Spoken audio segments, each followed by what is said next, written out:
అందరికీ నమస్కారం. ఆయుష్మాన్ భవ కార్యక్రమానికి అందరికీ స్వాగతం, సుస్వాగతం. ఆయుష్మాన్ భవలో ఈరోజు వచ్చేసి టాపిక్ ఐబిఎస్, హెపటైటిస్ బి. వాటి యొక్క సమస్యలు ఏంటి, అసలు అవి ఎవరికి వస్తాయి, వాటికి హోమియోపతి ద్వారా పరిష్కార మార్గాలు ఏంటి తెలియజేయడానికి ఈరోజు మనతో పాటు ఉన్నారు డాక్టర్ శ్రీనాథ్ గారు. వారిని అడిగి మరిన్ని విషయాలు తెలుసుకుందాం. సార్ నమస్తే. సార్ నమస్కారం అండి. సార్ టాపిక్స్ వచ్చేసి మనది ఈరోజు ఐబిఎస్. అసలు ముందుగా ఇదంటే ఏంటి సార్? జీర్ణాశయ సమస్యల్లో ఐబిఎస్కి ఒక ప్రత్యేకమైన స్థానంగా చెప్పుకోవచ్చు. దీన్ని మనం ఇరిటబుల్ బవల్ సిండ్రోమ్ అనే కంప్లైంట్గా మనం చెప్తుంటాం. ఇక్కడ ఏమవుతుందంటే కడుపు నొప్పితో కూడి కడుపులో మంట, వికారము, వాంతి వచ్చినటువంటి లక్షణము, ఒక్కోసారి వాంతి అయిపోవడము, అలాగే తలనొప్పి, ఈ లక్షణాలతో ఒక కంప్లైంట్ బిగిన్ అవుతుంది. సో అది వయస్సుతో నిమిత్తం లేకుండా 20 ఏళ్ల పిల్లల నుంచి మొదలుకొని 40 ఏళ్ల వ్యక్తుల వరకు ఎవరికైనా రావచ్చు. ఈ రకంగా కడుపు నొప్పి, వికారంతో మొదలైనటువంటి సమస్య రకరకాల కాంప్లికేషన్స్కి దారితీస్తూ ఉంటుంది. ఒక చిన్న మాటలో చెప్పుకోవాలంటే ఇరిటేషన్ కలగడం అన్నమాట పేగుల్లో. అది ఎలా? ఇప్పుడు మనం ఒక కప్పు కాఫీ తాగినా, ఒక చిన్న గ్లాసులో టీ తాగినా, సడన్గా ఏదైనా పండు తిన్నా కూడా ఉన్నట్టుండి కడుపు అంతా నొప్పిగా అనిపించడం, మోషన్కి వచ్చినట్టుగా సెన్సేషన్ అనిపించడము, ఒక్కోసారి రోజులో 4 నుండి 5 సార్లు పాటు మోషన్కి వెళ్ళాల్సినటువంటి ఇబ్బంది కలగడము. ఇప్పుడు కొన్ని సందర్భాల్లో ఎక్కువ సార్లు మోషన్ వెళ్ళడం అనేది సహజంగా చెప్పుకోవచ్చు. ఉదాహరణకు ఎగ్జామ్కి ముందు ఏదైనా ఎగ్జామ్ రాయబోతున్నాం, ఎగ్జామ్కి ముందు టెన్షన్ ఉంది. అలాగే కొన్ని సందర్భాల్లో స్టేజ్ ఫియర్ ఉన్నప్పుడు, అంటే పబ్లిక్లో మాట్లాడాలి, మైక్ పట్టుకొని మాట్లాడాలి, జనాలు అందరూ ఉన్నారు, ఇలాంటి టైంలో మోషన్ వచ్చినట్టుగా సెన్సేషన్, కడుపంతా గడిబిడిగా ఉండడం అనేది సహజ లక్షణంగా చెప్పుకోవచ్చు. కానీ ఇలా ఎలాంటి పబ్లిక్ స్పీచ్ కానీ ఫోబియా కానీ లేని టైంలో కూడా కడుపంతా ఇబ్బందికరంగా ఉంటే దాన్ని ఐబిఎస్ అనేటువంటి లక్షణంగా చెప్పుకోవచ్చు. సో సగటున ఈ వ్యక్తి రోజుకు ఒక 5 నుండి 6 సార్ల వరకు కూడా మోషన్ పాస్ చేసేందుకు ఇబ్బందిగా ఫీల్ అవుతూ ఉంటాడు. అంటే ఎప్పుడు కూడా ఇన్కంప్లీట్గా అనిపిస్తుంది, స్టూల్స్ అనేది ఎప్పుడు కూడా ఇన్కంప్లీట్గా అనిపిస్తుంది, సంతృప్తిగా అనిపించకపోవడం అనేది దీనిలోని ప్రత్యేకమైనటువంటి లక్షణంగా చెప్పుకోవచ్చు. అయితే ఈ లక్షణం ఉంది అని తెలుసుకోవడానికి ముందుగా మనం ఎండోస్కోపీ, కొలోనోస్కోపీ లాంటి పరీక్షలు చేయిస్తారు డాక్టర్ గారు. ఈ రిపోర్ట్లు చాలా మందిలో కూడా నెగిటివ్గా, అంటే నార్మల్గా వస్తాయి. రిపోర్ట్లు నెగిటివ్గా ఉంటాయి, కానీ పేషెంట్ సఫర్ అవుతూనే ఉంటారు ఆ కంప్లైంట్తో. అలా ఉన్నప్పుడు దీన్ని ఒక రోగ లక్షణ సముదాయంగా కన్సిడర్ చేసి ఐబిఎస్గా నిర్ధారణ చేయడం జరుగుతుంది. సార్ మరి ఈ హెపటైటిస్కి దీనికి సంబంధం ఉంటుందా? అది సపరేట్, ఇది సపరేటా సార్? రైట్ అండి. ఇప్పుడు ఈ ఐబిఎస్ లక్షణాలు బాగా ముదిరినప్పుడు కొందరిలో అల్సరేటివ్ కోలైటిస్ అనేటువంటి లక్షణంగా ఏర్పడుతుంది. అంటే పెద్ద పేగు లోపల పుండు ఏర్పడడం, పెద్ద పేగు లోపల వాపు ఏర్పడి పుండు ఏర్పడితే దాన్ని అల్సరేటివ్ కోలైటిస్ అంటాం. కోలాన్ అంటే పెద్ద పేగు.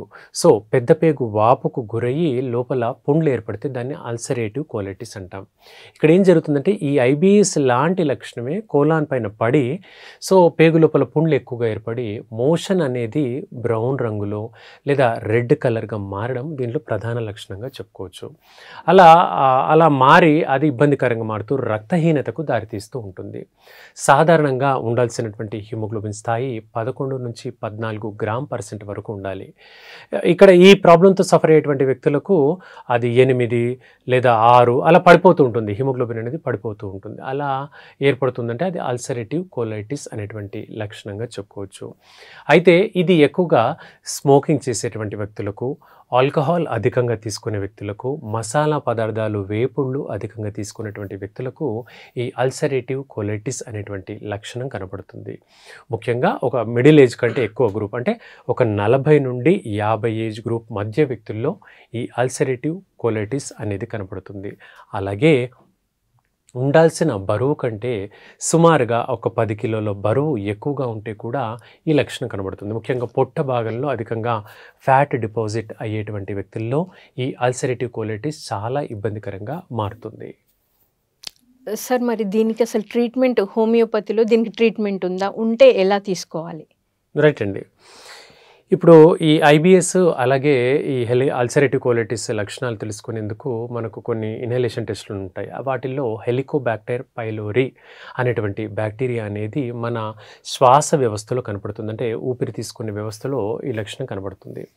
సో అది ఈ పేగు లోపల గోడల్లో ఇరుక్కుపోయి ఉంటుందన్నమాట బ్యాక్టీరియా. దానివల్ల అది ఎప్పటికీ ఇబ్బంది పెడుతూనే ఉంటుంది. ఈ పరీక్ష నిర్ధారణ ద్వారా చేసుకున్న తర్వాత డాక్టర్ గారు మందులు ఇస్తారు. ఈ మెడిసిన్ ఎలా అంటే జీవితాంతం వాడాలి. అంటే లైఫ్ టైం మెడికేషన్ లైక్ బీపీకు, షుగర్కు మనం ఏ విధంగా వాడుతుంటామో అలా లైఫ్ టైం మెడికేషన్ ఉంటాయి. అంటే ఇతర వైద్య విధానాల్లో. మన మెడిసిన్‌లో ఎలా అంటే కొంతకాలం పాటు రెగ్యులర్‌గా వాడుకుంటూ పోతే, సుమారుగా ఒక 6 నెలల నుంచి ఒక ఏడాది వ్యవధి వరకు రెగ్యులర్‌గా వాడుకుంటూ పోతే, ఇతర వైద్య విధానంలో వాడేటువంటి మందులు వాడనవసరం లేదు. సో, శరీరం స్వతహాగా కోలుకునేందుకు హెల్ప్ అవుతుంది. అంటే ఇమ్యూనిటీ మనంతట మనకి బూస్టప్ అయితే రేపొద్దున ఆ మెడిసిన్స్ ఏవి వాడకుండా మనం తగ్గించుకునేటువంటి మార్గాన్ని మన మెడిసిన్ ద్వారా ఈ ఐబిఎస్‌కి సంపూర్ణ చికిత్స చేయొచ్చండి. ఓకే. సార్ అసలు ఇది రాకుండా, ఈ ప్రాబ్లమే రాకుండా ఎలాంటి జాగ్రత్తలు తీసుకోవచ్చంటారు? రైట్ అండి. మనం చెప్పుకుంటున్నాం ఈ ఐబిఎస్ లాంటి లక్షణాలు ఏంటంటే మానసిక క్షోభ ఎక్కువగా గురయ్యేటువంటి వ్యక్తుల్లో ఈ కంప్లైంట్ కనబడుతుంది. దీన్ని మనం సైకోసోమాటిక్ సమస్యలు అని చెప్తూ ఉంటాం. అంటే మానసికంగా కృంగుబాటు, ఏదో ఒక వ్యాపారం పెట్టాం దాంట్లో కృంగుబాటు, చదువుల్లో వెనకదనం ఉన్నామని విపరీతంగా కృంగుబాటు, లేదా మన దగ్గరి వ్యక్తులు ఎవరో ఉన్నారు అటాచ్మెంట్, వాళ్ళు కాలం చేశారండి. సో ఈ అటాచ్మెంట్ అనేది దెబ్బతినింది. ఇలా ఏదో ఒక రకానికి అంశానికి యాంగ్జైటీకి లోనవ్వడము, డిప్రెషన్కి లోనవ్వడము, ఎక్కువ కాలంగా భోజనం టైంకి చేయకపోవడము, నిద్ర సరిగా పడుకోకపోవడం, ఇలా ఇంబ్యాలెన్స్ అయినప్పుడు ఈ ఐబిఎస్ లాంటి లక్షణాలు తలెత్తుతాయి. ఈ ఎక్కువగా మహిళల్లో అయితే ఇది రుమటాయిడ్ ఆర్థరైటిస్ అనేటువంటి లక్షణంగా ఉంటుంది. మగవారిలో అయితే ఇది ఐబిఎస్ అనేటువంటి లక్షణానికి దారితీస్తూ ఉంటుంది. సో కారణానికి అనుగుణంగా మెడిసిన్ అంటే ట్రీట్మెంట్ అనేది ఉంటుంది హోమియోపతిలో. సో ఆ కారణానికి అనుగుణంగా వెళ్ళినప్పుడు ఇమ్యూనిటీ బూస్టప్ అయినప్పుడు ఇతర యాంటీబయాటిక్స్ కానివ్వండి, యాంటీవైరల్ మందులు కానివ్వండి ఎక్కువగా వాడాల్సిన అవసరం పడదు. సో సెల్ఫ్గా బూస్ట్ అయ్యేటువంటి మందులు వాడుకుంటే కొంతకాలం తీసుకున్నప్పటికీ కూడా కంప్లీట్గా క్యూర్ అయ్యే అవకాశాలు ఎక్కువగా కనిపిస్తాయి. ఓకే సార్, మరి ఈ రెండిటికి రిలేటెడ్గా గ్యాస్ట్రిక్ ప్రాబ్లం ఎలా వస్తుంది అసలు? ఇప్పుడు గ్యాస్ట్రైటిస్ లక్షణాలు మనం చూసుకుంటే ఎక్కువ కాలంగా కడుపు నొప్పి, కడుపు మంట, అలాగే పక్కటెముకల్లో నొప్పులు, ఎడం పక్క, కుడి పక్క పక్కటెముకల్లో నొప్పులు, తేన్పులు అధికంగా రావడము, కొంచెం అన్నం తినగానే కడుపు నిండిపోయినట్టుగా అనిపించడం, ఇలాంటి లక్షణాలు ఉంటే దాన్ని గ్యాస్ట్రైటిస్ లక్షణంగా చెప్తున్నాం. అయితే ఈ గ్యాస్ట్రైటిస్ కూడా 2 రకాలుగా మనకు కనపడుతుంది. వాటిల్లో గ్యాస్ట్రిక్ అల్సర్ అని, డియోడినల్ అల్సర్ అని 2 రకాలుగా చెప్తూ ఉంటాము. గ్యాస్ట్రిక్ అల్సర్ తాలూకు లక్షణాలంటే మనం భోజనం చేసిన తర్వాత కడుపు నొప్పి పెరుగుతుంది. ఏ మాత్రమైనా సరే 2 ముద్దలు అన్నం తినగానే కడుపు నొప్పి పెరిగినట్లుగా ఉంటే దాన్ని గ్యాస్ట్రిక్ అల్సర్ అని అంటాము. అలాగే కడుపు నొప్పి ఫుడ్ తిన్న తర్వాత తగ్గినట్లయితే దాన్ని డియోడినల్ అల్సర్ అని అంటాము. అంటే పేగులో యొక్క భాగాల్లో ఏ భాగంలో ఎక్కడైతే పుండు ఏర్పడితే దాన్ని బేస్ చేసుకొని పేర్లు పెడుతుంటాను అనమాట. సో అలా గ్యాస్ట్రిక్ అల్సర్ అని, డియోడినల్ అల్సర్ అని ఉంటాయి. ఇది కాకుండా మనం చెప్పుకునేటువంటి కోలాన్, పెద్ద పేగు వాపు కూడా కోలైటిస్ అనే లక్షణంగా ఉంటుంది. అయితే ఇవన్నీ కూడా చాలా వరకు ఆహారపు అలవాట్లను బేస్ చేసుకొని కనబడుతుంటాయి. మనం తీసుకునే ఆహారపు అలవాట్లను బట్టి ఎక్కువగా జంక్ ఫుడ్ కానివ్వండి, ప్యాస్చరైజ్డ్ ఫుడ్ కానివ్వండి, టిన్స్లో ఉండేటువంటి ఫుడ్ ఐటమ్స్ తినడం మూలంగా కానివ్వండి, ఈ లక్షణాలు తలెత్తుతాయి. ఇవన్నీ కూడా పేగు లోపలి గోడల్ని ఒక ఇరిటెంట్గా మారుస్తూ ఉంటాయి. తద్వారా మనకు ఫుడ్ అనేది సరిగ్గా పడకపోవడము, కొన్ని సందర్భాల్లో మనం చూస్తుంటాం ఏదైనా ఫుడ్ తినగానే వెంటనే వామిటింగ్ వచ్చినటువంటి సెన్సేషన్ అనిపించడం, ఇలాంటివన్నీ కూడా ఒక ఇరిటేషన్ కలిగజేసి మనకు సూచన ఇస్తూ ఉంటాయి. అంటే ఈ 3 డిసీజెస్ ఒకదానికొకటి ఇంటర్లింక్ ఉంటాయా సార్? అవునండి. ఓకే. ఈ గ్యాస్ట్రైటిస్ కానివ్వండి, అలాగే ఐబిఎస్ లక్షణం కానివ్వండి, అల్సరేటివ్ కోలైటిస్ లక్షణం, ఈ 3 కూడా కారణాలు ఇంచుమించుగా సేమ్గా కనబడతాయి కారణాలు. అయితే ఏజ్ను బట్టి, జెండర్ని బట్టి కొంత డిఫరెన్స్ కనపడుతూ ఉంటుంది. చిన్న పిల్లల్లో అంటే ఒక 20 ఏళ్ల లోపు పిల్లల్లో కూడా మనం ఐబిఎస్ని చూస్తూ ఉంటాము. ఓకే. సో వీళ్ళకి ఎలా అంటే వంశపారంపర్యంగా వచ్చే అవకాశాలు ఎక్కువగా ఉంటాయి. అంటే ఇప్పుడు ఫ్యామిలీ హిస్టరీలో మదర్కి కానీ ఫాదర్కి కానీ ఎవరికైనా ఉన్నట్లయితే ఐబిఎస్, అది పుట్టబోయేటువంటి పిల్లలకు ఖచ్చితంగా వచ్చే అవకాశాలు ఉంటాయి. అయితే అదొక యంగ్ అడాలసెంట్ ఏజ్లో, అంటే 20 ఏళ్ల ఏజ్ గ్రూప్కి వచ్చినప్పుడు కనబడే అవకాశం ఎక్కువగా కనబడుతుంది. సో ఆ టైంలో మనం మెడికేషన్ అంటే ఇతర వైద్య విధానంలో మందులు వాడితే జీవితాంతం వాడుతూ పోవాలి. సో సరైన గైడెన్స్ ఉన్నట్లయితే, అందుబాటులో హోమియోపతి డాక్టర్ గారు ఉన్నట్లయితే హోమియో మెడిసిన్ నిరభ్యంతరంగా స్టార్ట్ చేసుకోవచ్చు. సో దట్ ఇది సంపూర్ణంగా ఆ ఏజ్లోనే తగ్గిపోతుంది, ఇంకా ముదరకుండా మనం కాపాడుకోవచ్చండి. సో సార్ మరి దీనికి సర్జరీస్ కూడా ఉన్నాయా? రైట్ అండి. ఇప్పుడు ఈ గ్యాస్ట్రిక్ అల్సర్ కానివ్వండి, డియోడినల్ అల్సర్ కానివ్వండి, ఈ లక్షణాలు ఎక్కువ కాలంగా వేధిస్తూ ఉంటే కడుపు లోపలి గోడల్లో పుండ్లు ఏర్పడతాయని మనం చెప్పుకున్నాం. ఆ పుండు నుంచి కంప్లీట్గా బ్లీడింగ్ ఏర్పడుతూ ఉంటుంది, రక్తం కారడం అనేది కనబడుతూ ఉంటుంది. సో దాన్ని పర్ఫరేషన్ అంటాము. ఈ విధంగా బ్లీడింగ్ అవుతూ ఉన్నట్లయితే రక్తహీనత దారితీస్తే ఇతను తీసుకున్న ఆహారం సరిగ్గా తీసుకోలేడు, అప్పుడు బరువు తగ్గడం జరుగుతుంది. సుమారుగా ఇప్పుడున్న బరువు కంటే ఈ అల్సర్ సమస్యతో బాధపడుతున్నప్పుడు 8 నుండి 10 కిలోల వరకు బరువు తగ్గుతారు. ఓకే. తక్కువ టైంలోనే కేవలము 1 నెల నుండి 2 నెలల వ్యవధిలో 10 కిలోల వరకు బరువు తగ్గుతారు. సో ఎప్పుడైనా ఒక 8 నుండి 10 కిలోల వరకు ఏ వ్యక్తి అయినా తగ్గుతున్నారు అంటే అది పెద్ద ప్రాణాంతకం, ఒక డిటీరియేటింగ్ డిసీజ్గా మనం చెప్పుకోవచ్చు. ఉదాహరణకు డయాబెటీస్ కానివ్వండి, అంటే ఒక వ్యక్తికి షుగర్ అదుపులో లేక చాలా విపరీతమైన లెవెల్స్లో ఉంటే అంతలా బరువు తగ్గుతారు. రెండవది క్యాన్సర్ అండి. క్యాన్సర్లో కూడా చూస్తూ ఉండగానే బరువు విపరీతంగా తగ్గుతారు. ఓకే. మూడవది టీబీ అండి. ఎవరైనా ట్యూబర్క్లోసిస్, లంగ్స్ సంబంధించి ట్యూబర్క్లోసిస్ సమస్యతో బాధపడుతుంటే ఈ విధంగా జరుగుతుంది. అలా దీర్ఘకాలిక సమస్యలు, మొండి సమస్యలతో అందులో ఇప్పుడు ఈ గ్యాస్ట్రిక్ సంబంధించిన సమస్య. సో ఈ గ్యాస్ట్రిక్ లక్షణాలు ఉండడం మూలంగా వ్యక్తి సరిగ్గా తినలేడు. తింటే కడుపు నొప్పి అనే భయానికి సరిగ్గా తినలేడు.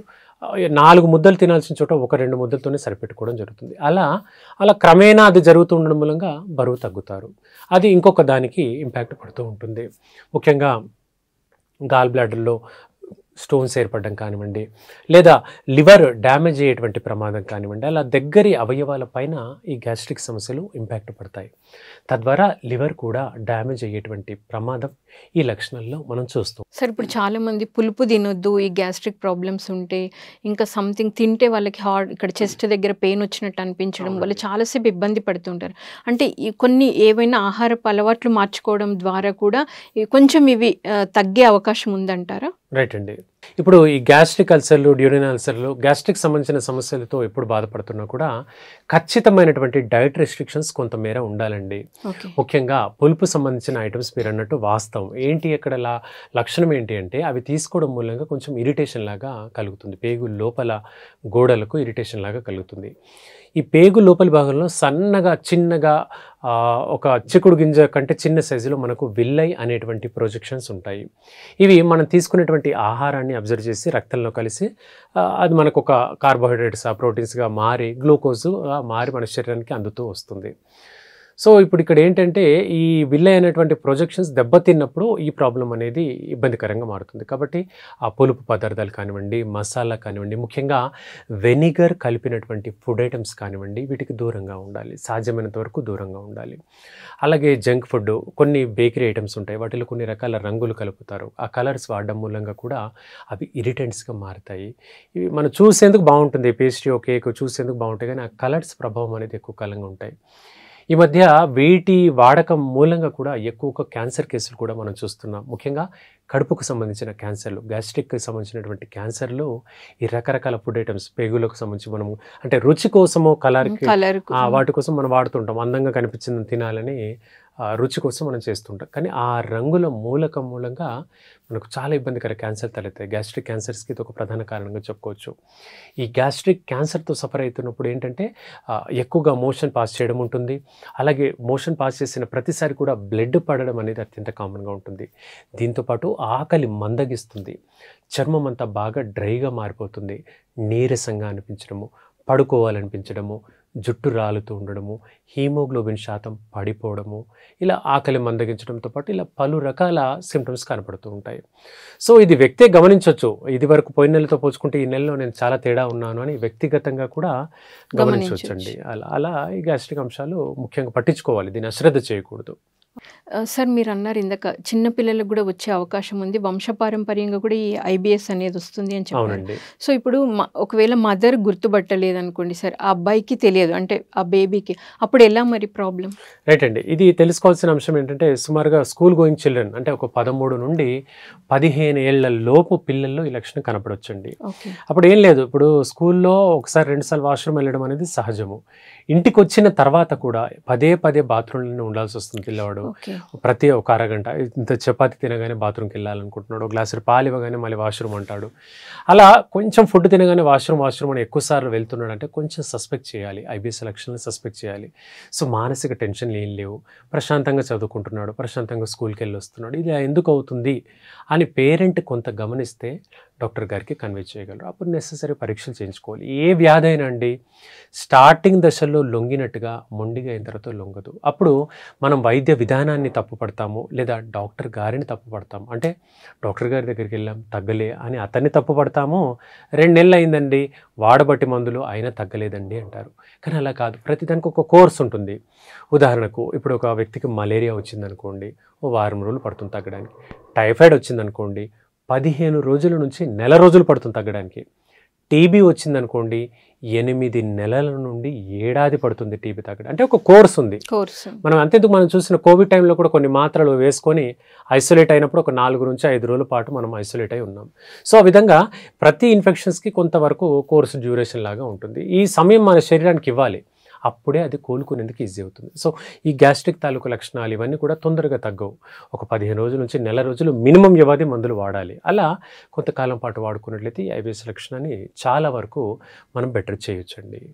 సార్ మరి ఇప్పుడు మీరు మనకి హోమియోపతిలో కూడా ట్రీట్మెంట్ ఉంది, కొన్ని డేస్లో తగ్గించగలిగే ఛాన్సెస్ ఉన్నాయి అన్న. అవునండి. ఆ మెడిసిన్ వాడుతున్నప్పుడు వాళ్ళు ఎలాంటి ఫుడ్ తీసుకోవాలి, లేకపోతే వాళ్ళు పడుకునే విధానము, జాబ్ అన్నీ ఎలా బ్యాలెన్స్ చేసుకోవాలి అంటారు? సో ఈ ప్రాబ్లంతో సఫర్ అయ్యేటువంటి వ్యక్తులు డైట్ రెస్ట్రిక్షన్స్లో ప్రధానంగా కాఫీకి దూరంగా ఉండాలి. అలాగే ఏ ఫుడ్ తిన్నా కూడా అల్యూమినియం పాత్రలో తినకుండా ఉండాలి. అల్యూమినియం పాత్రలో ఉండిన రైస్ కుక్కర్ కానివ్వండి, కుక్కర్లో ఏదైనా కూరగాయలు ఏ చేసినా కూడా అది వాటికి దూరంగా ఉండాలండి. ఏంటంటే ఇవి తీసుకోవడం మూలంగా అవి అలర్జీ కారకాలుగా మారుతాయి. ఫుడ్ తీసుకునే వాటికి అలర్జీ కారకాలుగా మారుతాయి. కాబట్టి ఇవి దూరంగా ఉండాలి. అలాగే ఇంతకుముందు చెప్పినట్టుగా వెనిగర్ కలిపినటువంటి ఫుడ్ ఐటమ్స్కి దూరంగా ఉండాలి. కూరగాయలు వాష్ చేసే ముందు కొంత సాల్ట్ వేసి శుభ్రంగా ఒక 5-10 నిమిషాలు నానబెట్టి ఆ తర్వాత కడగడం చేస్తుంటే కూరగాయల పైన ఉండేటువంటి ఏమైనా పెస్టిసైడ్స్ కానీ అవన్నీ క్లియర్ అవుతాయి. తద్వారా అవి పేగుల్లో ఇరిటేషన్ మూలంగా కాదు. అలాగే చివరిగా చెప్పుకునేది ఎక్కువగా పార్సల్ ఫుడ్ అనేది తగ్గించుకోవాలి. బయట పార్సల్స్లో మనం ఫుడ్ తెచ్చినప్పుడు అది ప్లాస్టిక్ కాగితాల్లో కానివ్వండి, ప్లాస్టిక్ డబ్బాల్లో కానివ్వండి ప్యాక్ చేసి ఇస్తుంటారు. సో మనకు కంటికి కనిపించని మైక్రో పార్టికల్స్, ప్లాస్టిక్ యొక్క రేణువులు అత్యంత చిన్న స్థాయిలో అక్కడ ఉంటాయి. అవి మనం ప్యాక్డ్ ఫుడ్ తప్పదు, ఇడ్లీయో చట్నీయో వేసుకొని తింటూనే ఉంటాం. ఇలా ఎక్కువగా తినడం మూలంగా కూడా అది పేగుల్లో అక్యుములేట్ అయిపోతుంది. సో అదంతా ఒక చిన్న ముద్దగా ఏళ్ల తరబడి అలా తినడం మూలంగా అది అక్యుములేట్ అయిపోతుంది. అప్పుడు మనకు ఆ పేగుల యొక్క రక్త సరఫరాలో తేడా వచ్చి కడుపు పాడవడము, ఐబిఎస్ లక్షణాలు తలెత్తడము లాంటివి కనబడతాయి. ఎందుకంటే ఈ ప్లాస్టిక్ ఒకసారి కడుపులో చేరిందనుకోండి పోదు, ఒక పట్టాన పోదు. పేగు లోపలి గోడల్ని పట్టుకొని ఏళ్ల తరబడి మనతోనే ప్రయాణం చేస్తుంది. సో అది ఇంకా అంత ఈజీగా పోదనమాట. వాటి క్లియర్ చేయడానికి ఎనిమా లాంటివి కూడా పనిచేయవు. సో అలా మొండిగా ఉండి ఇది కాంప్లికేషన్ దారితీస్తుంది. సో ఇలా బయట ఫుడ్, జంక్ ఫుడ్ తినేటువంటి వ్యక్తులు అధికంగా కాషియస్గా ఉండాలి. సార్ ఇప్పుడు ఈ గ్యాస్ట్రిక్ ప్రాబ్లం, ఐబిఎస్, హెపటైటిస్ ఈ 3 అంటే ఏ వయసు నుండి ఏ వయసు వాళ్ళకి ఎక్కువగా వచ్చే అవకాశాలు ఉంటాయి? ఇక మనం ఇంకొక టాపిక్లోకి వెళ్తే ఎలా అంటే హెపటైటిస్ బి అని చెప్పుకోవచ్చండి. ఈ హెపటైటిస్ అంటే లివర్ వాపుకు సంబంధించిన అంశంగా చెప్పుకోవచ్చు. లివర్ వాపు అనేది రకరకాల వైరస్ల మూలంగా కలుగుతుంది. Hepatitis A, B, C, D, E అని 5 రకాల వైరస్లు ఉంటాయి. ఈ 5 రకాల వైరస్లు కూడా లివర్ పైన ప్రభావితం చూపిస్తూ ఉంటాయి. ఈ ఏ వైరస్, సి వైరస్, ఈ చిన్న వైరస్లు ఏంటంటే ఏదైనా కలుషితమైనటువంటి వాటర్ తాగడం మూలంగా, కలుషితమైనటువంటి ఫుడ్ తినడం మూలంగా ఇవి వస్తూ ఉంటాయి. అయితే ఇవి 15 రోజుల్లో, నెల రోజుల్లో మందులు వాడితే సరిపోతుంది, తగ్గిపోతుంది. అంత ప్రమాదకరం ఏం కాదు. ఒక సరైనటువంటి ట్రీట్మెంట్ మంచి డాక్టర్ గారి దగ్గర తీసుకుంటే ఏ గోలా లేదు. ఇకపోతే ఈ హెపటైటిస్ బి వైరస్ అనేది చాలా ప్రమాదకరమైనటువంటి వైరస్ అండి. సో దీంట్లో ఇదేంటంటే బ్లడ్ బార్న్ ఇన్ఫెక్షన్ ద్వారా వస్తుంది. అంటే ఫుడ్ వల్ల కాకుండా రక్తం వల్ల, కలయిక వల్ల ఒకరి నుంచి ఒకరికి వచ్చేటువంటి అంటువ్యాధిగా చెప్పుకోవచ్చు. అలాగే ఈ వైరస్ అనేది కలుషితమైనటువంటి సిరంజీలు, నీడిళ్ళు వల్ల కొందరు టాటూస్ వేసుకుంటారు. ఈ టాటూస్ వేసుకున్నప్పుడు ఆ నీడిల్ ఒకరి నుంచి ఒకరికి సరిగ్గా శుభ్రం చేయక వాడకం మూలంగా ఇలాంటి వాటి వల్ల ఇది స్ప్రెడ్ అవుతుంటుంది. అలాగే కొన్ని సందర్భాల్లో డెంటల్ ట్రీట్మెంట్కి వెళ్తుంటాం. అక్కడ ఇన్స్ట్రుమెంట్స్ సరిగ్గా క్లీన్ చేయకుండా వాడితే కూడా ఒకరి నుంచి ఇంకొకరికి ఈ హెపటైటిస్ బి వైరస్ అనేది సంక్రమిస్తూ ఉంటుంది. ఇది ఎక్కువగా తెలుసుకోవాల్సినటువంటి విషయం. బికాజ్ మిగతా వైరస్లన్నీ చిన్నగా తొందరగా తగ్గిపోతాయి. కానీ బి వైరస్ అనేది అత్యంత ప్రమాదకరమైనటువంటి వైరస్, ప్రాణాంతకమైనటువంటి వైరస్. ఒక్కోసారి హెచ్ఐవి వైరస్ కంటే కూడా, అంటే ఎయిడ్స్ వైరస్ కంటే కూడా ఇది హెపటైటిస్ బి అనేది ప్రాణాంతకంగా మారుతుంది. మన శరీరంలో అత్యంత ముఖ్యమైనటువంటి అవయవాలు ఏంటి అంటే గుండె. అందరికీ తెలిసిందే, గుండె పనితీరు సరిగ్గా లేకపోతే మనిషి చనిపోతాడు. గుండె, ఊపిరితిత్తులు, లివరు, ఈ 3 అత్యంత ముఖ్యమైనవి. మూడోది మనం చెప్పుకున్నది లివరు అత్యంత ముఖ్యమైనది. బికాస్ మనం తీసుకున్నటువంటి ఏ ఆహారమైనా, ఏ మందులైనా ఫిల్టర్ చేయాల్సినటువంటి బాధ్యత లివర్ పైన ఉంటుంది. సో ఆ విధంగా లివర్ డ్యామేజ్ అయితే ప్రాణాంతకం అనేది ఎక్కువగా జరగవచ్చు. సో ఈ హెపటైటిస్ బి వైరస్ ఉండడం మూలంగా లివర్లోని కణాలు బాగా దెబ్బతింటాయి. ఐలెట్స్ ఆఫ్ లాంగర్హెన్స్ అనేటువంటి కణాలు ఇవన్నీ ఉంటాయన్నమాట. ఈ కణాలు డ్యామేజ్ అయిపోతూ ఉంటాయి. తద్వారా లివర్ తన యొక్క ఫిల్టరేటింగ్ యాక్టివిటీని కోల్పోతుంది. అంటే శుద్ధి చేసేటువంటి ప్రక్రియను కోల్పోతూ ఉంటుంది. అందులో ఫ్యాట్ డిపాజిట్ అనేది ఎక్కువగా అక్యుములేట్ అవుతుంది. ఇదివరకు రోజులతో పోల్చుకుంటే ఇప్పుడు మనం ఎక్కువగా చూస్తున్నాం ఫ్యాటీ లివర్ అనే పదాన్ని. ఈ ఫ్యాటీ లివర్ అంటే జనరల్గా లివర్లో కొవ్వు పేరుకొని ఎక్కువ కాలంగా అది మొండిగా మారిపోతుంది అనమాట. అంటే ప్రమాద స్థాయికి మారుతుంది. ఇదివరకు 40 ఏళ్ళు 50 ఏళ్లకు ఫ్యాటీ లివర్ వచ్చేది. ఇప్పుడు 20 ఏళ్లలోనే మనం ఫ్యాటీ లివర్ అనేటువంటి సమస్యను చూస్తున్నాం. అంటే ఏంటి, 20 ఏళ్లకే ఒబేసిటీలు వస్తున్నాయి, 20 ఏళ్లకే పొట్టు వచ్చేస్తుంది, 20 ఏళ్లకే లావుగా మనిషి మారిపోతున్నాడు. కాబట్టి ఈ ఫ్యాటీ లివర్ అనేది అక్కడ కనబడుతుంది. దీనివల్ల ఈ అంటువ్యాధి ఇలాంటి వ్యక్తులకు ఉండదనుకోండి, అప్పుడు లివర్ తొందరగా డ్యామేజ్ అవుతుంది. ఒక్కోసారి 6 నెలల నుంచి ఏడాది సమయానికి మించి వ్యక్తి బతకలేడు హెపటైటిస్ బి వైరస్ ఉంటే. అంటే సరైన టైంలో చికిత్స తీసుకోవాలి. బికాస్ దీని యొక్క వైరల్ లోడ్ పెరుగుతూనే వస్తుంది. అశ్రద్ధ చేస్తే ఆ వైరల్ లోడ్ ఇంకా పెరిగిందనుకోండి లివర్ డ్యామేజ్ అవుతుంది. సో మనకి ఏదో లివర్కో మాత్ర వేసుకున్నాం తగ్గిపోయింది అన్నట్టు కాదు. లివర్ డ్యామేజ్ అయిందంటే అది కోలుకోవడానికి చాలా కష్టం. ఎందుకంటే మళ్ళీ మందులే ఇవ్వాలంటే మళ్ళీ లివరే పని చేయాలి. లివరే సరిగ్గా పని చేయట్లేదు, మళ్ళీ మనం మందులు ఇస్తే కష్టం. ఆ విధంగా ఉంటుంది. లేదండి లివర్ని శుద్ధి చేస్తాము అని ఎవరైనా అన్నా కూడా అటువంటి పాసిబిలిటీస్ ఏమీ లేవు. కాబట్టి ఉన్నటువంటి అవయవాల్ని హెల్తీగా ఉన్నప్పుడు చాలా జాగ్రత్తగా కాపాడుకోవాలి. ఒక్కసారి డ్యామేజ్ అయిందనుకోండి, ఇప్పుడు ఒక లివర్ చూద్దాం, మనం లివర్కి సుమారుగా మనం ఖర్చు చేయాలనుకుంటే 45 లక్షలు ఖర్చు అవుతుంది సర్జరీ ద్వారా. అంటే పాడైపోయిన లివర్ని తీసి ఒక కెడావర్ నుంచి ఆర్గన్ ట్రాన్స్ప్లాంటేషన్ సర్జరీ చేస్తే 45 లక్షలు అవుతుంది. తర్వాత దాన్ని ఉన్న అవయవాన్ని కాపాడుకోవడానికి ప్రతి నెల కొన్ని మాత్రలు మింగాలి. ఆ మాత్రల ఖరీదు నెలకు 5,000 అవుతుంది. అలా జీవితాంతం. అంత ఖర్చు మనం పెట్టలేము, అంత జాగ్రత్తగా కాపాడుకోలేనప్పుడు ఉన్నదాన్ని సరిగ్గా కాపాడుకునేటువంటి జాగ్రత్తలు చేసుకోవాలి. అందులో ఈ హెపటైటిస్ బి వైరస్తో సఫర్ అయ్యేటువంటి వ్యక్తులు ప్రత్యేకమైనటువంటి జాగ్రత్తలు తీసుకొని సరైన డాక్టర్ గారి పర్యవేక్షణలో మందులు వాడుకోవాలి. సార్ మీరు చెప్పారు, అది చాలా జాగ్రత్తగా అసలు రాకుండానే చూసుకోవాలి, వస్తే ఎలా ఉండాలో కూడా చెప్పారు. అంటే ఇప్పుడు హోమియోపతిలో దానికి ట్రీట్మెంట్ అయితే ఉంటుందండి. ఓకే. సో కానీ ఎంత టైం పడుతుంది అలా? అంటే అప్పుడు కూడా ఏమన్నా ఫుడ్ హ్యాబిట్స్ ఏమన్నా మార్చుకోవాలా? రైట్ అండి. ఇప్పుడు ఇక్కడ హెపటైటిస్ బి సమస్యతో బాధపడేటువంటి వ్యక్తులకు మనం చెప్పుకుంటున్నాం వైరల్ లోడ్ అధికంగా ఉన్నప్పుడు ఇబ్బంది కలుగుతుందని.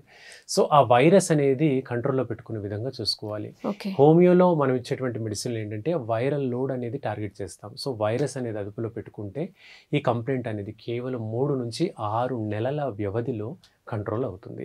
ఇక ఆ తర్వాత ఎంతకాలం వాడాలనేది డాక్టర్ గారు నిర్ణయిస్తారు. ఏది వైరల్ లోడ్ని బేస్ చేసుకుని బట్టి ఆ పేషెంట్కు అతని యొక్క కంప్లైంట్స్. అలాగే ఇక్కడ ఇంకొక ముఖ్యమైన విషయం ఏంటంటే ఇది డ్యామేజ్ అవ్వడానికి ఎక్కువగా అవకాశాలు ఉండే వ్యక్తులు బీపీ కానీ అలాగే షుగర్కి కానీ మందులు వాడే వ్యక్తులండి. బీపీ కానీ షుగర్ కానీ ఉంటే మనం కొన్ని మాత్రలు వాడతాము. ఆ మాత్రలు ఎక్కువ కాలంగా వాడడం మూలంగా కూడా 2 అవయవాలు డ్యామేజ్ అవుతుంది. ఒకటి లివర్ అండి, రెండవది కిడ్నీ డ్యామేజ్ అవుతున్నప్పుడు సూచనగా ఉంది అంటే కూడా మనం బీపీ మాత్రం ఏమైనా మార్చాలా, షుగర్ మాత్రం ఏమైనా మార్చాలా, కన్సర్న్ డాక్టర్ గారిని అడగాలి. సో ఆ మాత్ర వాడడం వల్ల ఈ 2 అవయవాలు దెబ్బతినే ప్రమాదం ఉంది. కానీ ఇంకో అవకాశం లేదు, వాడాలి కాబట్టి వాడుతున్నాం. కానీ వాడుతుంటే ఇప్పుడు కొత్త ప్రాబ్లం తెచ్చుకున్నాం మనం. ఆ ప్రాబ్లం తగ్గించుకోవడానికి మళ్ళీ ఇంకో డాక్టర్ గారు, మళ్ళీ ఇంకో మందులు, మళ్ళీ అదనపు ఖర్చు. సో మన ఎలా అంటే ఇప్పుడు పోస్ట్ బాక్స్లో మన ఇవన్నీ పోస్ట్ కార్డులు వేసినట్టుగా మారిపోతుంది. శరీరంలో ఒక్కో టాబ్లెట్ వేస్తూ పోతే మళ్ళీ దానివల్ల సైడ్ ఎఫెక్ట్స్ ఖచ్చితంగా వస్తాయి. మళ్ళీ రోగాలమయం అంతా ఉన్న శరీరాన్ని ఇంకా మందులతో ఓ డస్ట్బిన్ లాగా చేయడం జరుగుతుంది. ఇట్లాంటి కాన్సెప్ట్లు ఏంటంటే మన మెడిసిన్ అంటే మల్టిపుల్ కండిషన్స్ ఉన్నప్పటికీ కూడా అతి తక్కువ మందులు, 1-2 మందులు, వాటితోని వీటన్ని కంప్లైంట్స్ అదుపులో చేసుకోవచ్చు. ఆ విధంగా హోమియో మెడిసిన్ అనేది చాలా హెల్ప్ఫుల్గా ఉంటుందండి. ఎందుకంటే ఎక్కువ కెమికల్స్ కూడా ఏమి ఉండవు కాబట్టి హోమియోలో అంత ప్రాబ్లం అవ్వదన్నమాట. అంతేనండి. సో సార్ మరి ఇప్పుడు మీరు అన్నారు ఇది కొంచెం ప్రాబ్లమెటిక్గే అని, కానీ సొల్యూషన్ అయితే మనకి ఉంది. సో ఈ 3 డిసీజెస్ ఇప్పుడు ఏదైతే చెప్పుకున్నామో ఒకదానికొకటి ఇంటర్లింక్ ఉంది. అన్ని ఒకటి వచ్చింది అంటే దాని తర్వాత ఒకటి వస్తుంది ఉన్నాయి. సో అంటే ముందు అసలు ఇవి రాకుండా ఉండాలి అంటే జీవన విధానం అంటే ఏమన్నా యోగా ద్వారా ఇంకా ఇలాంటి ఎక్సర్సైజ్ కూడా ఏమన్నా ఉపయోగపడే ఛాన్సెస్ ఉన్నాయి? సో ముందుగా లైఫ్ స్టైల్ హ్యాబిట్స్ మీరు అడిగే ప్రశ్న, మనం చేసేటువంటి జాగ్రత్తల్లో అంటే ఇప్పుడైతే కొంత అవేర్నెస్ బాగా పెరిగింది, హెల్త్ పరంగా అవేర్నెస్ బాగా పెరిగింది. ఇంతకుముందు మనకు కాకరకాయ రసం అంటే తెలిసేది కాదు, అలోవెరా జ్యూస్ అంటే తెలిసేది కాదు. కేవలం కోవిడ్ నుంచి మన కొత్త రకాల జ్యూసులు ఎన్నో అలవాటు అయిపోయినాయి. మన జీవితంలో ఆ జ్యూస్ తాగుతాం అనుకోని కూడా అటువంటివి కూడా ఇప్పుడు మనం తాగుతున్నాం. ఇంటి ముందు కనిపించే మొక్కను వదిలేసేవాళ్ళం, ఆ మొక్క నుంచి కూడా జ్యూస్ తీసుకొని తాగుతున్నాం, 10 మందికి చెప్తున్నాం. రకరకాల తిప్పతీగాను ఇంకో తీగాను ఇవి అసలు జీవితంలో చూడలేవి, అవి కూడా మనం చేసుకుంటున్నాం, తాగుతున్నాం. అయితే ఇక్కడ తెలుసుకోవాల్సిన అంశం ఏంటంటే, ఏ మొక్కలో అయినా కొన్ని రకాల ఔషధ గుణాలు అనేవి ఉంటాయి. ఎంత మేర ఔషధ గుణం మన శరీరానికి అవసరమో అంత మేరే తీసుకోవాలి. అంతకు మించి ఎక్కువగా తీసుకుంటే కూడా అవయవాలు పాడవుతాయి. ఉదాహరణకు ఇప్పుడు మనం రోజు ఉదయం లేవగానే స్నానం చేసుకున్నాక శుభ్రంగా 2-3 తులసి ఆకులు నమలండి అని మన పెద్దల దగ్గర నుంచి చెప్తున్నారు. ఈ 2-3 తులసి ఆకులు నమిలితే ఎటువంటి ఇబ్బంది లేదు. దగ్గు జలుబు లాంటివి, గొంతులో శ్లేష్మం అడ్డుపడకుండా హెల్ప్ అవుతుంది, రెస్పిరేటరీ అలర్జీస్ రాకుండా కాపాడుతుంది, అంతవరకు ఓకే. ఇప్పుడు ఇది అధిక మోతాదులో తీసుకుంటే ఏమవుతుంది, దాని యొక్క ఔషధ గుణాలు ఆల్కలాయిడ్స్ అనేవి శరీరంలో నిలవ ఉండిపోతాయి. ఇప్పుడు మరి నిలువ ఉన్నది ఫిల్టర్ కావాలంటే మళ్ళీ లివర్ పైన ప్రభావితం అవుతుంది. సో ఆ విధంగా ఎక్కువగా ఔషధ గుణాలు ఉండేటువంటి ఆస్పెక్ట్స్ని కూడా మనం కన్సిడర్ చేయకూడదు. అంటే అది పలానా ఇంకో మందు కావచ్చు, ఇంకో ఆయుర్వేదం అనొచ్చు, ఇంకోటి అనొచ్చు, ఏదైనా కూడా లిమిటెడ్గా తీసుకోవాలి. డాక్టర్ గారి సలహా మేరకు పర్యవేక్షణలో ఉంటూ తీసుకుంటే ఎలాంటి ప్రమాదము లేదండి. మంచిది అని చెప్పి ఎక్కువగా తీసుకుంటే మాత్రం ఏదైనా డేంజరే. ఇప్పుడు ఆవాలు ఉంటాయి, మన కూరగాయలు 1-2 వేసుకుంటే సరిగ్గా దాని రుచి బాగుంటుంది. మిరియాలు, ఆవాలు దాని రుచి అంతవరకే. చాలా మంచిదట మిరియాలు వేసుకోవాలి, నీతో గుప్పెడి తీసుకొని తినగలమా? లేదు. సో అది మళ్ళీ కొత్త ప్రాబ్లం. ఏం లేదు, సింపుల్ ప్రాబ్లం, గ్యాస్ట్రైటిస్ వస్తుంది. ఒక 10 మిరియాలు రోజుకో 4-5 సార్లు నమ్మలేమనుకోండి, గ్యాస్ట్రైటిస్ వస్తుంది. అప్పుడు ఏంటండి సొల్యూషన్ అంటే, జీవితాంతం ఒక మాత్ర, లైఫ్ టైం ఒక యాంటాసిడ్ మాత్రం మింగుతూనే ఉండాలి. అలాంటి కాంప్లికేషన్స్ వీటి వల్ల రావచ్చండి. సార్, మనము ఈ హెపటైటిస్ బి గురించి మాట్లాడుకుంటున్నాం. సో అది లివర్కి సంబంధించింది అని చెప్పారు. సో ఇది వంశపారంపర్యంగా వచ్చే అవకాశం ఉందా? ఇప్పుడు మనం చెప్పుకున్నాం, ఇది హెపటైటిస్ బి ట్రాన్స్మిషన్ ఎలాగో అనేది బ్లడ్ రూట్ ద్వారా కానివ్వండి, టాటూస్ వాడే వాళ్ళ దగ్గర నుంచి కానివ్వండి, ఇంజెక్షన్స్ రూపంలో కానివ్వండి, ఇలా రకరకాలుగా మనం చెప్పుకున్నాం. అలాగే హస్బెండ్కి ఉన్నట్లయితే వైఫ్కి ఉన్నట్లయితే హస్బెండ్కి, అలా లైఫ్ పార్ట్నర్ మధ్య కూడా ఇది సంక్రమిస్తుంది. అంతేకాకుండా వీళ్లకు పుట్టబోయేటువంటి పిల్లలకు కూడా హెపటైటిస్ బి వచ్చేటువంటి అవకాశము 100% ఉంటుంది. అంటే పేరెంటల్ హిస్టరీలో ఉన్నట్లయితే ఆ పిల్లలకు ఖచ్చితంగా హెపటైటిస్ బి అనేది వస్తుంది. ఇక ఇది అందరికీ ప్రాణాంతకం కాదు, ఒక్కోసారి కొందరికి ప్రాణాంతకంగా మారుతుంది. వచ్చిన అందరికీ ప్రాణాంతకం అనలేము, సర్వైవల్తో బాగున్న వాళ్ళు కూడా ఉంటారు. అయితే ఎప్పుడు ఇబ్బంది అని అంటే, వైరల్ లోడ్ అనేది బాగా ఎక్కువగా పెరిగినప్పుడు, సాధారణంగా ఉండాల్సిన వైరల్ లోడ్ 500-600 వరకు ఉంటే పర్లేదు. కొందరికి వేల సంఖ్యల్లో ఈ వైరల్ లోడ్ పెరుగుతూ వస్తుంది. అలాంటి వ్యక్తులకు మాత్రము లివరు రోజుకి ఎక్కువ డ్యామేజ్ అయిపోతూ ఉంటుంది. అప్పుడు అది ప్రమాదకరంగా మారుతుంది. సో వంశపారంపర్యంగా వచ్చినప్పటికీ కూడా, లైక్ మ్యారేజ్ చేసుకోబోతున్నారు, అలాంటి సమయంలో కూడా ఈ పరీక్షను చేయించుకోవడం మంచిది. అలాగే మనం బ్లడ్ డొనేషన్ చేస్తాము, బ్లడ్ డొనేషన్ చేసిన తర్వాత మనం డొనేట్ చేయగానే వెంటనే ఆ బ్లడ్ని వేరే వాళ్ళకి ఇవ్వడం జరగదు. అందులో ఈ వైరస్ ఏమైనా ఉందా, హెపటైటిస్ బి వైరస్ ఉందా, హెచ్ఐవి వైరస్ ఉందా, ఇలా కొన్ని వైరస్ పరీక్షలు చేస్తారు. అందులో ఏ ఒక్కటి పాజిటివ్ వచ్చినా మనం డొనేట్ చేసినటువంటి బ్లడ్ ఎవరికీ ఉపయోగపడదు, పారబోస్తారు. సో ఆ విధంగా ఈ వైరస్ అనేది అంత మొండిదనమాట. అదే ఏ హెచ్బి హిమోగ్లోబిన్ అనేది కాస్త హెచ్చు తగ్గులున్నా తీసుకుంటారు, నలుగురికి ఉపయోగిస్తారు. కానీ ఈ వైరస్ ఉన్నట్లయితే ఆ రక్తం ఎవరికీ హెల్ప్ అవ్వదు, ఎంత యూనివర్సల్ డోనర్ ఉన్నా కూడా ఎటువంటి హెల్ప్ అవ్వదు అనమాట. సో ఆ వైరస్ అనేది అంత మొండిది, ప్రమాదకరమైనది, వయసుతో నిమిత్తం లేకుండా కూడా అది ప్రమాదకరంగా మారుతుంది. సార్, దీనికి అంటే వ్యాక్సిన్స్ కూడా ఏమైనా ఉన్నాయా? రైట్ అండి, దీనికి 3 రకాలుగా డోసెస్లో వ్యాక్సిన్ ఇస్తాం. మనం కోవిడ్ టైంలో వ్యాక్సిన్ వేసుకున్నట్టుగానే దీనికి ఫస్ట్ డోస్, సెకండ్ డోస్, అలాగే బూస్టర్ డోస్ అని అంటాము. బూస్టర్ డోస్ అనేది 1 సంవత్సరం తర్వాత ఇచ్చేటువంటి డోస్ అన్నమాట. ఆ విధంగా ఈ 3 డోసులు దీనికి వ్యాక్సిన్కి వాడినట్లయితే వైరల్ అనేది అటాక్ కాకుండా ఉంటుంది. అంటే రాని వ్యక్తికి ఇది హెల్ప్ అవుతుంది వ్యాక్సిన్ వేసుకోవడం వల్ల. అంటే ఫర్ ఎగ్జాంపుల్ పేరెంటల్ హిస్టరీలో ఉంది, పుట్టిన పిల్లాడికి అబ్బాయికి వచ్చే అవకాశాలు ఎక్కువ, కానీ వాడి బ్లడ్ టెస్ట్ చేస్తే లేదు, అది హ్యాపీ, వెంటనే పిల్లోడికి వ్యాక్సిన్ తీసుకోవాలి. అందుకే హెపటైటిస్ బి వ్యాక్సిన్స్ అనేవి తక్కువ ఏజ్ పిల్లల్లో కూడా ఇస్తూనే ఉంటారు. 5 ఏళ్ల 10 ఏళ్లలో పిల్లల్లో కూడా హెపటైటిస్ బి వ్యాక్సిన్ ఇస్తూ ఉంటారు. సో భవిష్యత్తులో ఆ వ్యాక్సిన్ ఆ వైరస్ బారిన పడకుండా ఇది హెల్ప్ అవుతూ ఉంటుంది. ఇక వచ్చింది అనుకుందాం, ఒక వ్యక్తికి హెపటైటిస్ బి వచ్చింది, మరి వ్యాక్సిన్ తీసుకోవడం వల్ల ఉపయోగమా అనేది చాలామందికి ఉండేటువంటి డౌట్. వచ్చిన తర్వాత వ్యాక్సిన్ తీసుకోవడం వల్ల పెద్దగా ఉపయోగం పడదు, కానీ నష్టం లేదు, నష్టం వాటిల్లదు. సో తీసుకున్నా తీసుకోవచ్చు, ఏ గోలా లేదు, కాబట్టి అదేం ఇంపాక్ట్ పడదు. కానీ రాని వ్యక్తికి తీసుకోవడమే ఉపయోగం. అసలు వ్యాక్సిన్ అంటేనే వ్యాధి రాకుండా తీసుకునేది అని అర్థం. సో ఆ విధంగా మనకు హెల్ప్ఫుల్గానే ఉంటుంది. వ్యాక్సిన్స్ కూడా చాలా వరకు హెల్ప్ఫుల్గానే ఉంటాయి. కాకపోతే దాన్ని డోస్ కంప్లీట్ చేయాలండి. దాన్ని బూస్టర్ డోస్ అన్నాం కదా, ఆ డోసెస్ అన్నీ కంప్లీట్ చేసుకుంటే మాత్రం అది ఆ వైరస్ బారిన పడకుండా మనకు కాపాడుతాయి అవి. సరే, ఈ హెపటైటిస్ బి ఉంటే స్కిన్ ఎలర్జీస్ వచ్చే ఛాన్సెస్ ఉన్నాయా? రైట్ అండి. ఇప్పుడు కొన్ని కేసెస్ మనం చూస్తూ ఉంటాం, సాధారణ స్కిన్ ఎలర్జీ లాగే ఉంటుంది. చేతులకు కాళ్ళకు చిన్న చిన్న దద్దుర్లు, కురుపులు, పుండ్లు, మంటలు వస్తూ ఉంటాయి. అవి డాక్టర్ గారి దగ్గరికి వెళ్తే ట్యాబ్లెట్ వేసుకున్న రోజులు బాగుంటుంది, 2 రోజులు ట్యాబ్లెట్ వాడకపోయేసరికి మళ్ళీ ఎలర్జీ స్టార్ట్ అయిందండి అంటారు. సో అలా ఎంతకాలం, నెలలు, 6 నెలలు, ఏడాది, 2 ఏళ్ళు, 5 ఏళ్ల నుంచి కూడా నాకు దురదలు తగ్గట్లేదండి అనేటువంటి మొండి కేసెస్ని కూడా నేను చూశాను. ఇలా ఈ చర్మ సమస్య మొండిగా ఏళ్ల తరబడి లొంగకుండా ఉంటే లివర్ ఏదో ఒక స్థితిలో డ్యామేజ్ అవుతుంది అని అర్థం. సో లివర్ తాలూకు పరీక్షలు చేయించుకోవాలి, లివర్ ఫంక్షన్ టెస్ట్ అని అంటాము, ఆ పరీక్షలు చేయించుకోవాలి. అంతేకాకుండా లివర్ డ్యామేజ్ అవుతున్నప్పుడు, అంటే ఈ హెపటైటిస్ బి లాంటి వ్యాధుల్లో ఉన్నప్పుడు లివర్ డ్యామేజ్ అవుతుంటూ ఉంది. సో ఆ క్రమంలో కూడా ఇలా స్కిన్ ఎలర్జీ రియాక్షన్స్ రావడం అనేది సహజంగా కనపడుతుంది. సో లివర్ డ్యామేజ్కి స్కిన్కి పూర్తి స్థాయిలో లింక్ ఉంది. లివర్ డ్యామేజ్ అవుతుంది అంటే ఖచ్చితంగా స్కిన్ ఎలర్జీస్ వస్తాయి. సో మనం దీన్ని ఈ స్కిన్ ఎలర్జీని కన్సిడర్ చేసి ఆయింట్మెంట్ పూస్తే తగ్గదు, ఆ లివర్ని టార్గెట్ చేసేటువంటి మందులు వాడుకోవాలి. అప్పుడు ఆ లివర్ ఎలా అయితే మెరుగవుతుందో ఈ చర్మ సమస్య అలా తగ్గుతూ వస్తుంటుంది. సో ఖచ్చితమైన రిలేషన్ ఉంటుందండి. అందుకే చర్మ సమస్యలు డాక్టర్ గారు కూడా ఎప్పుడు లివర్ ఫంక్షన్ టెస్ట్ చేయించండి అని చెప్తారు. ఓకే, స్కిన్ ఎలర్జీస్ ఏ వచ్చినా డాక్టర్ దగ్గరికి వెళ్తే లివర్ టెస్ట్ కూడా సజెస్ట్ చేస్తారన్నమాట. సరే, ఈ లివర్ కూడా అంటే డోనర్స్ ఉంటారా దీనికి? ఒకవేళ తీసుకుంటే ఎలాంటి సైడ్ ఎఫెక్ట్స్ అయినా ఉంటాయా, లేదా అది ప్రాపర్గానే వర్క్ చేస్తుందా? రైట్ అండి. ఇప్పుడు లివర్ డ్యామేజ్ అవుతున్నప్పుడు ఒక కారణం మనం మాట్లాడుకున్నటువంటి హెపటైటిస్ బి అండి. ఇది కాకుండా కొన్ని కారణాలు లైక్ ఆల్కహాల్ ఎక్కువగా తీసుకునేటువంటి వ్యక్తులు, లేదా ఇప్పుడు కొందరు ఎలా ఉంటారంటే తలనొప్పి వచ్చింది, ఒళ్ళు నొప్పులు వచ్చాయి, వెంటనే ఇంట్లో డోలో ట్యాబ్లెట్ వేసుకుంటారు. డోలో ట్యాబ్లెట్ వేసుకోగానే రిలీఫ్ ఉంది, చలో బాగుంది, ఇంకా డాక్టర్ దగ్గరికి వెళ్ళడం ఎందుకు?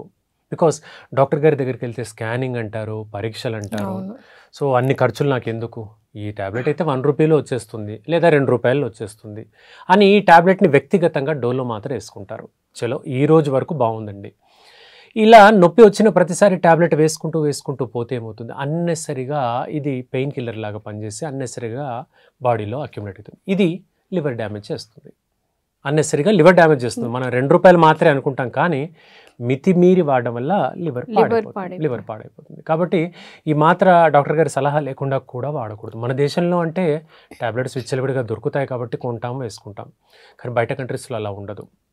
డాక్టర్ గారి ప్రిస్క్రిప్షన్ లేనిది ఇవ్వరు. ఈవెన్ డోలో మాత్రైనా కూడా 1 or 2 డాక్టర్ గారి సలహా మేరకే ఇస్తారు తప్పించి షీట్ అమ్మరు, వీళ్ళు కొనరు, అలా ఉంటుందన్నమాట. సో అంటే ఇక్కడ ఏం చెప్పాలనుకుంటున్నామంటే, ఎక్కువ మందులు ఏది వాడినా కూడా అది లివర్ పైన డ్యామేజ్ చేస్తుంది. ఇప్పుడు కొన్ని కేసెస్ ఉంటాయి, ఆల్కహాల్ అధికంగా తీసుకునేటువంటి వ్యక్తులు కావచ్చు, ట్యాబ్లెట్ వల్ల కానివ్వండి, లివర్ డ్యామేజ్ అవుతుంది. ఇక్కడనే డోనర్ అనే విషయం వస్తుంది. లివరు పాడైందనుకోండి, కొంతమేర పార్షియల్గా అంటే ఒక 20-25% పాడైందనుకోండి, వేరే వ్యక్తి అంటే సేమ్ గ్రూప్, బ్లడ్ గ్రూప్ సంబంధించిన వ్యక్తి లేదా రక్త సంబంధికులు దానం చేస్తే ఆ లివర్ని అతకబెట్టి ట్రాన్స్ప్లాంట్ చేస్తారనమాట. అంటే ఆ లివర్ కోలుకునేందుకు అది హెల్ప్ అవుతూ ఉంటుంది. అది కోలుకున్నప్పుడు కూడా కొంత మాత్రలు వాడుతుంటే ఆ వ్యక్తి లైఫ్ పెరిగేందుకు అవకాశాలు ఉంటాయి. సో ఈ సరైనటువంటి డోనర్ అంటే రక్త సంబంధికులు. ముఖ్యంగా మనము గత కొంతకాలం క్రితం మనం చూసినట్లయితే ప్రముఖ నటుడు ఏవిఎస్ గారిది తన లివర్ డ్యామేజ్ అయినప్పుడు వాళ్ళ అమ్మాయి ఇచ్చింది. సో ఆ విధంగా కొన్ని కేసెస్ మనం చూస్తుంటాం, టీవీలో పేపర్లో కూడా చూస్తుంటే డోనార్ని బట్టి కూడా లివర్ కోరుకోవడం అనేది జరుగుతూ ఉంటుంది అనమాట. సో అలా అతుక్కొని అది కోలుకున్నది లివర్ అంటే హ్యాపీ, లేదు అంటే ఆ డ్యామేజ్ ఇంకా డొనేట్ చేసిన వ్యక్తి కూడా ఉపయోగకరంగా ఉండదు, బికాజ్ అంత డేంజరస్ అనమాట. సో దాన్ని ఎప్పటికప్పుడు కాపాడుకుంటారు. లివర్కి సంబంధించి ఫైబ్రోస్కాన్ అనేటువంటి ఒక పరీక్ష ఉంటుందండి. ఈ ఫైబ్రోస్కాన్ పరీక్షల్లో లివర్ లోపలి యొక్క కణజాలాలు ఏమైనా దెబ్బతిన్నాయా, రక్తనాళాల్లో ఏమైనా బ్లాక్ ఉందా, దానివల్ల అది ఫిల్టరేటింగ్ యాక్టివిటీ ఏమైనా కోల్పోతుందా, ఇలాంటి అంశాలు తెలుస్తాయన్నమాట.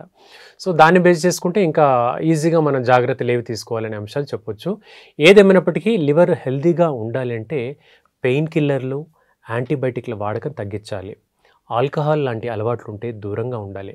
సగటున ప్రతిరోజు 3 నుండి 5 లీటర్ల వరకు వాటర్ తీసుకోవాలి. ఆకుకూరలు, పళ్ళు అధికంగా తీసుకోవాలి. ఫ్రూట్ ప్రతిరోజు ఒక్క పండైనా తినాలి. అలాగే డ్రై ఫ్రూట్స్ అండి, బాదం పప్పు, జీడిపప్పు, అంజీర్ లాంటివి కూడా రోజు 2-3 తీసుకున్నా కూడా లివర్ ఆరోగ్యకరంగా ఉంటుంది. చర్మానికి సంబంధించిన సమస్యలను కూడా కంట్రోల్లో పెట్టేందుకు ఈ డ్రై ఫ్రూట్స్ హెల్ప్ఫుల్గా ఉంటాయి. అయితే ఇవన్నీ చాలామంది బిజీ షెడ్యూల్లో ఓపిక చేసుకొని తినేందుకు కుదరదనో ఇష్టపడకపోవడం జరుగుతుంది. కానీ కాసేపు 24 గంటల్లో ఒక్క 10 నిమిషాలు మనకంటూ మనం కేటాయించుకుంటే పెద్ద పెద్ద మందులు, పెద్ద సర్జరీలు, ఏ కాంప్లికేషన్స్ అక్కర్లేకుండా మన ఆరోగ్యాన్ని మనమే కాపాడుకోవచ్చండి. చాలా బాగుంది సార్. అంటే ఆహారపు అలవాట్ల ద్వారా కూడా మనం ఈ లివర్ డ్యామేజ్ అవ్వకుండా కాపాడుకోవచ్చు. ముఖ్యంగా డ్రై ఫ్రూట్స్ వల్ల స్కిన్ ఎలర్జీస్ కూడా రావు అంటున్నారు. నిజం సార్, మీరు చెప్పింది 100% కరెక్ట్. మాకు టైం లేదు, తినడానికి టైం లేదు, ఉరుకుల పరుగుల జీవన విధానం అయిపోయి తినాల్సింది పక్కకు పెట్టేసి లాస్ట్ స్టేజ్లో డాక్టర్ దగ్గరికి వస్తారు. మీరు అన్నట్టు ఆ లాస్ట్కి వచ్చేసరికి ఏమవుతుంది, అది తగ్గడానికి టైం పడుతుంది. అప్పుడు ఎవరిని నిందిస్తారు? జరిగిపోతుంటుందండి. ఓకే, సో బాగుంది సార్. మరి ఇది మీరు రక్త సంబంధికులే ఇవ్వచ్చు అన్నారు కదా, సో వాళ్ళు కాకుండా వేరే వాళ్ళ దగ్గర నుండి మనం తీసుకోవడానికి లేదు? అంటే ఇక్కడ ఏంటంటే అండి, డోనర్ ఎప్పుడు కూడా మెయిన్గా రక్త సంబంధికులే ఇస్తారు. బికాజ్ బయట వాళ్ళది యాక్సెప్ట్ చేయదు. ఒకవేళ ఇప్పుడు బయట వ్యక్తి ఫర్ ఎగ్జాంపుల్ ఎవరో డోనర్ ఇచ్చారనుకుందాం, శరీరం స్వీకరించదు. సేమ్ అంటే రక్త సంబంధికులదైతేనే యాక్సెప్ట్ చేస్తారు. అంటే దీంట్లో కొన్ని పరీక్షలు ఉంటాయండి ఇంటర్నల్గా చెప్పుకునేటివి. యాంటీజెన్, యాంటీబాడీ సంబంధించినవి, యాంటీబాడీస్కి సంబంధించినటువంటి పరీక్షలు డీప్గా ఉంటాయి అనమాట. అంత డీపర్ వ్యూవర్స్కి అన్నెసరీ అవుతుంది. సో ఆ పరీక్షలు అనేవి కేవలం రక్త సంబంధికుల్లోనే మ్యాచ్ అవుతాయి అనమాట. సో అలా తీసుకోవడం వల్లనే ఉపయోగం. బయట వాళ్ళది ఏంటంటే అప్పుడు ఇచ్చిన వ్యక్తికి కూడా నష్టమే. అంటే బయట వాళ్ళే తీసుకుంటే, రక్త సంబంధికులు కాకుండా బయట వాళ్ళే తీసుకుంటే ఇచ్చిన వ్యక్తికి కూడా వృధానే, ఈ శరీరం యాక్సెప్ట్ చేయదు. అప్పుడు ఏమవుతుందంటే ఇన్ఫెక్షన్ స్టార్ట్ అవుతుంది. బయట వ్యక్తి నుంచి మనం చేసినా కూడా ఒక 10-15 రోజులు బాగుంటుంది, ఆ తర్వాత ఇన్ఫెక్షన్ స్టార్ట్ అవుతుంది. ఎందుకంటే ఆ బయట నుంచి వచ్చినటువంటి ఫారెన్ ఆబ్జెక్ట్ని శరీరం యాక్సెప్ట్ చేయదు. ఇప్పుడు మనకు చెవిలో ఏదో ఒక చిన్న పురుగో ఏదో వెళ్ళింది అనుకోండి, అది బయటికి వెళ్ళేదాకా మనకు ఒక రకంగా అనీజినెస్ ఉంటుంది. ఒక చిన్న ముళ్ళు గుచ్చుకుంది అనుకోండి, చేతికో కాలుకో ఒక చిన్న ముళ్ళు గుచ్చుకుంది, శరీరంలో అది ముళ్ళు గుచ్చుకున్న తర్వాత దాన్ని మనం తీయకుండా అలాగే ఉంచితే చుట్టూ పస ఏర్పడుతుంది, చీము మొత్తం ఏర్పడుతుంది, కాయలాగా అవుతుంది, నొప్పి పెడుతుంది. ఆ తర్వాత పగులుతుంది, పగిలి చీము వెళ్ళిపోతుంది, చీముతో పాటు ముళ్ళు వెళ్ళిపోతుంది. సో శరీరం ఏంటంటే ఏ ఫారెన్ బాడీని కూడా అంత తొందరగా యాక్సెప్ట్ చేయదు బయట నుంచి వచ్చిన దాన్ని. సో స్వతహాగా దాన్ని తోసేస్తుంది. చెవిలో ఉండేటువంటి పురుగు వెళ్ళినా కూడా, ముళ్ళు గుచ్చుకున్నా కూడా దాన్ని తోసేస్తుంది. సో ఇదే లాజిక్ అండి. బయట నుంచి వచ్చినటువంటి డోనర్ నుంచి వచ్చినటువంటి లివర్ని శరీరం తొందరగా యాక్సెప్ట్ చేయదు. అదే రక్త సంబంధికుల్లో కొంత మ్యాచ్ అవుతుందని చెప్పాను కదా, అప్పుడు అది కొంత మేర యాక్సెప్ట్ చేసేందుకు సిద్ధంగా అవుతుంది శరీరం. సో దానివల్ల అది అవతల వాళ్ళకు కూడా ఇబ్బందికరంగా మారొచ్చండి. అప్పుడు వంశపారంపర్యంగా ఉన్న వాళ్ళు తీసుకున్నప్పుడు సైడ్ ఎఫెక్ట్స్ ఏమి ఉండకుండా ఛాన్సెస్ ఉన్నాయా సార్, లేకపోతే రావచ్చు అంటారు? రైట్ అండి. అంటే సైడ్ ఎఫెక్ట్స్ కానీ ఆర్గన్ ట్రాన్స్ప్లాంటేషన్ జరిగిన తర్వాత ఉండేటువంటి అవకాశాలు ఒక 10 నుండి 20% వరకు ఉంటాయండి. అంటే కాపాడుకునే విధానాన్ని బట్టి ఉంటుంది. ఎక్కువగా ఇప్పుడు ఆర్గన్ ట్రాన్స్ప్లాంటేషన్ జరిగిన తర్వాత నేను ఇదివరకు లాగే ఉన్నాను అన్నట్టుగా ప్రతి ఆహారాన్ని తీసుకుంటా అంటే నడవదు. ప్రతి ఇష్టం వచ్చినట్టు నడుస్తాను, పరిగెత్తుతాను, గెంతుతానంటే కుదరదు. సో కొన్ని జాగ్రత్తలు ఖచ్చితంగా తీసుకోవాలి. ఇప్పుడు మనం ఫర్ ఎగ్జాంపుల్ డయాబెటీస్ ఉన్న వ్యక్తికి చెప్తాము. డయాబెటీస్ ఉన్న వ్యక్తులు అత్యంత కామన్గా ఒక మాట అంటూ ఉంటారు, డాక్టర్ గారు మీరు మాత్రలు ఇస్తున్నారు కదా, నేను అన్నీ తినొచ్చా అంటారు. అది కాదు బాబు, నీకు మాత్ర ఇస్తున్నా, షుగర్ అదుపులో ఉంది, అయినప్పటికీ కూడా నువ్వు స్వీట్స్ తినొద్దు అంటాము. వ్యక్తి యాక్సెప్ట్ చేయరు. మరి అన్నీ బాగుంటే నేను మీ దగ్గరికి ఎందుకు వస్తున్నాను, ఈ రకంగా ఉంటుంది. బట్ యాక్సెప్ట్ చేయాలి, డాక్టర్ గారు చెప్పింది పాటించాలి. ఆయనే ఊరికే సరదాగా చెప్పట్లేదు, మన ఆరోగ్యం కోసం చెప్తున్నారు అని. సో అదేవిధంగా ఈ ఆర్గన్ ట్రాన్స్ప్లాంటేషన్, లివర్ ట్రాన్స్ప్లాంటేషన్ అయినప్పటికీ కూడా కొన్ని జాగ్రత్తలు ఉంటాయి. ఆ జాగ్రత్తలు ఖచ్చితంగా పాటించాలి. డైట్ మేనేజ్మెంట్ ఉండాలి, ముఖ్యంగా లీఫీ వెజిటబుల్స్ ఉండాలి, ఉడకబెట్టినటువంటి కూరగాయలు ఇటువంటివి అధికంగా తీసుకోవాలి, చల్లటి పదార్థాలకు దూరంగా ఉండాలి, ఆల్కహాల్ మసాలా వేపుళ్లకు దూరంగా ఉండాలి, నిద్ర కరెక్ట్గా ఉంచుకోవాలి. ఇవన్నీ కొన్ని జాగ్రత్తలు ఉంటాయి మేడం. సో అన్ని జాగ్రత్త పాటిస్తే ఈ ఇబ్బందులు ఏమీ రావు, కాంప్లికేషన్స్ ఏవి రావు. సరే, ఈ హెపటైటిస్ బి అనేది తగ్గించే ఛాన్సెస్ ఎంతవరకు ఉన్నాయంటారు? రైట్ అండి. ఈ వైరస్ ఒకసారి అటాక్ అయిందనుకోండి, చాలా మొండిది అని మనం చెప్పుకున్నాం, తొందరగా తగ్గదు. దాని వైరల్ లోడ్ తగ్గించేందుకు చాలా రకాల ప్రయత్నాలు చేయాల్సిన అవసరం ఉంటుందని. దీంట్లో ఈ డైట్ మేనేజ్మెంట్తో పాటు మెడిసిన్స్ కూడా రెగ్యులర్గా వాడుకోవాలి. ముఖ్యంగా ఈ వైరల్ లోడ్ తగ్గేందుకు మన దగ్గర హోమియోపతి మందుల్లో చాలా చక్కని మందులు ఉంటాయి. రెగ్యులర్గా కొంతకాలం పాటు కొన్ని నెలల పాటు వాడుకున్నట్లయితే వైరల్ లోడ్ని చాలా వరకు నెగిటివ్ తీసుకురావచ్చు. సో అలా నెగిటివ్ తీసుకొచ్చింది మళ్ళీ పాజిటివ్ వచ్చే అవకాశం ఉందా అంటే కొంత మేర ఉంటుంది, 1 to 2% వరకు మాత్రమే అవకాశం ఉంటుంది. మిగతా అన్ని కేసెస్లో కూడా ఈ వైరల్ లోడ్ని కంప్లీట్ నెగిటివ్ చేయొచ్చు. హోమియో మెడిసిన్స్ ఎలా అంటే పూర్తి ప్లాంట్ ఎక్స్ట్రాక్ట్ నుంచి తయారు చేసినటువంటి మందులు ఉంటాయి.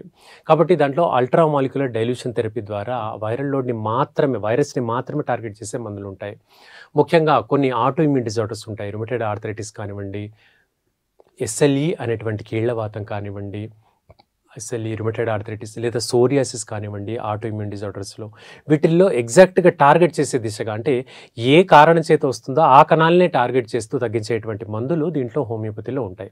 ఆ విధంగా ఈ హెపటైటిస్ బిలో వైరస్ని తగ్గించేటువంటి మెడిసిన్స్ కూడా హోమియోలో ఉంటాయి. సో ఒక స్ట్రెచ్లో ఒక 5-6 నెలల పాటు నుంచి ఒక 7 పాటు రెగ్యులర్గా వాడుకుంటే మాత్రం వైరస్ కంప్లీట్గా తగ్గుతుందండి. భవిష్యత్తులో మళ్ళీ వైరస్ పెరగకుండా కూడా కాపాడుకోవచ్చు. వీటికి క్లోజింగ్ డోసెస్ ఉంటాయి, వాటిలో రోబోటిక్ పిల్స్ అని ఉంటాయి హోమియోలో. అవి కాస్త రెగ్యులర్గా వాడుకుంటూ అంటే డాక్టర్ గారి పర్యవేక్షణలో వాడాలి. సొంతగా మెడికల్ షాప్కి తెచ్చుకొని వాడినట్టుగా కాకుండా సరైన ఒక ప్రోటోకాల్ పద్ధతిలో వాడుకుంటే మాత్రం తప్పకుండా హెపటైటిస్ బి అనేది కంప్లీట్ నెగిటివ్ వస్తుంది. అలా నెగిటివ్ వచ్చినటువంటి కేసెస్ కూడా నా దగ్గర చాలా ఉన్నాయి. మీలో ఎవరికి డౌట్ ఉన్నా కూడా కింద కామెంట్ సెక్షన్లో కామెంట్ చేయండి. ఆ వైరస్ తాలూకు నెగిటివ్ వచ్చిన రిపోర్ట్స్ కూడా వ్యక్తిగతంగా మీకు వాట్సాప్లో పంపించమన్నా కూడా పంపిస్తాము.